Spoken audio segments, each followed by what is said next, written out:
1. Leadership and character, happiness, and moral duty are inseparably connected. It is better to offer no excuse than a bad one. Associate yourself with men of good quality if you esteem your own reputation. Labor to keep alive in your breast that little spark of celestial fire called conscience. Be courteous to all, but intimate with few. A good moral character is the first essential in a man. Truth will ultimately prevail where there is pains to bring it to light. Discipline is the soul of an army. Example, whether it be good or bad, has a powerful influence. The harder the conflict, the greater the triumph. 2. Freedom and liberty. It is better to live alone than in bad company. Liberty, when it begins to take root, is a plant of rapid growth. The preservation of the sacred fire of liberty is finally staked on the experiment entrusted to the hands of the American people. If freedom of speech is taken away, then dumb and silent we may be led like sheep to the slaughter. The Constitution is the guide which I never will abandon. Government is not reason, it is not eloquence, it is force. Like fire, it is a dangerous servant and a fearful master. The time is near at hand which must determine whether Americans are to be free men or slaves. Arbitrary power is most easily established on the ruins of liberty, abused to licentiousness. To be prepared for war is one of the most effectual means of preserving peace. The name of American, which belongs to you in your national capacity, must always exalt the just pride of patriotism. 3. Perseverance and civility. Perseverance and spirit have done wonders in all ages.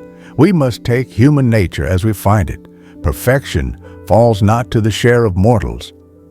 We should not look back unless it is to derive useful lessons from past errors.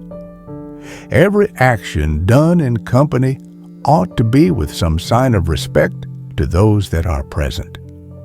Speak not when others speak. Sit not when others stand. Walk not when others stop.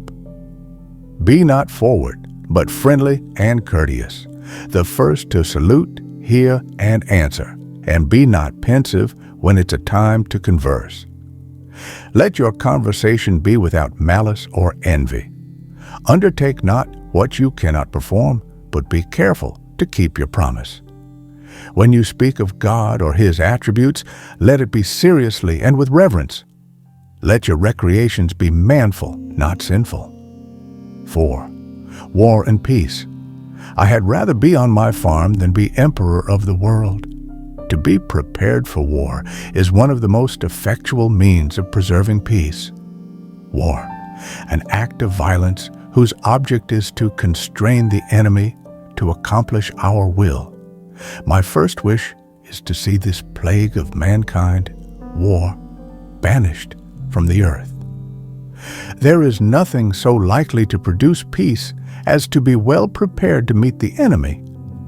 The sudden rise of riches or importance in any man will awaken his pride and industry. Experience teaches us that it is much easier to prevent an enemy from posting themselves than it is to dislodge them after they have got possession. We should never despair. Our situation before has been unpromising and has changed for the better, so I trust it will again. The reflection upon my situation and that of this army produces many an uneasy hour when all around me are wrapped in sleep. The fate of unborn millions will now depend, under God, on the courage and conduct of this army. 5. Religion and morality. Religion and morality are the essential pillars of civil society. It is impossible to rightly govern a nation without God and the Bible. While we are zealously performing the duties of good citizens and soldiers, we certainly ought not to be inattentive to the higher duties of religion. The propitious smiles of heaven can never be expected on a nation that disregards the eternal rules of order and right which heaven itself has ordained. Let us with caution indulge the supposition that morality can be maintained without religion. Reason and experience both forbid us to expect that national morality can prevail in exclusion of religious principle. Of all the dispositions and habits which lead to political prosperity, religion and morality are indispensable supports. The hand of Providence has been so conspicuous in all this that he must be worse than an infidel that lacks faith. I am sure that never was a people who had more reason to acknowledge a divine interposition in their affairs than those of the United States.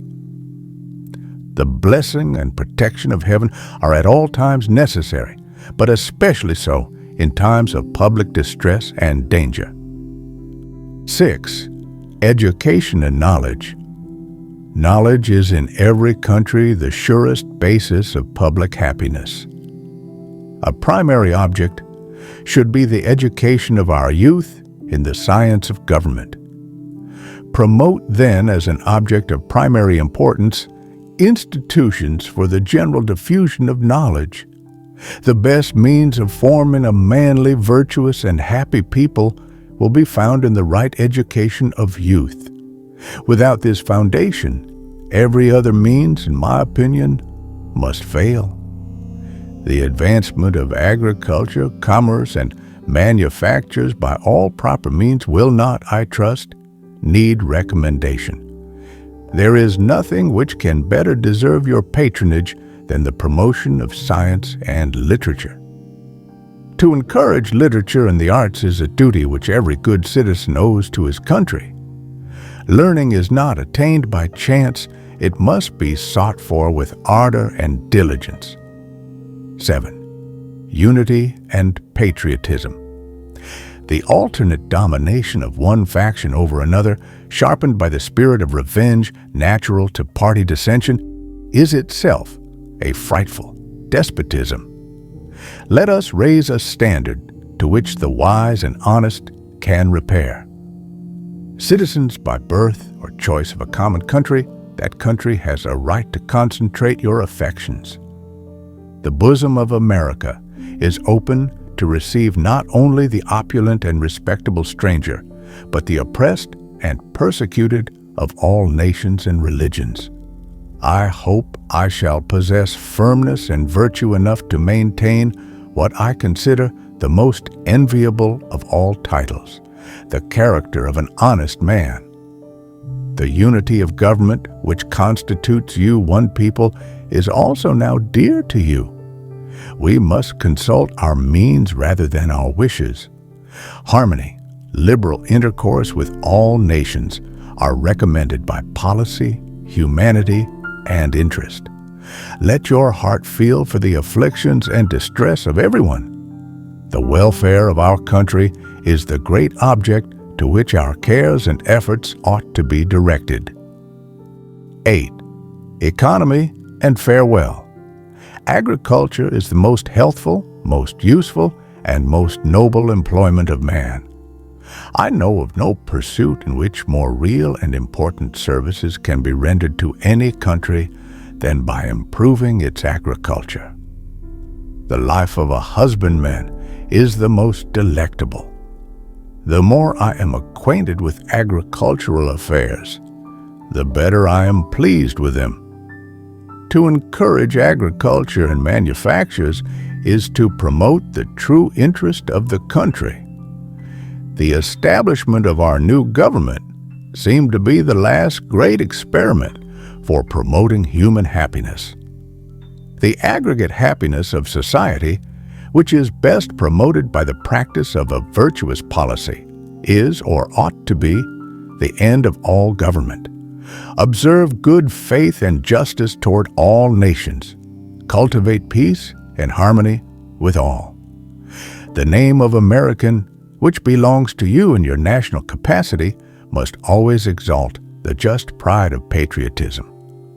Interwoven as is the love of liberty with every ligament of your hearts, no recommendation of mine is necessary to fortify or confirm the attachment.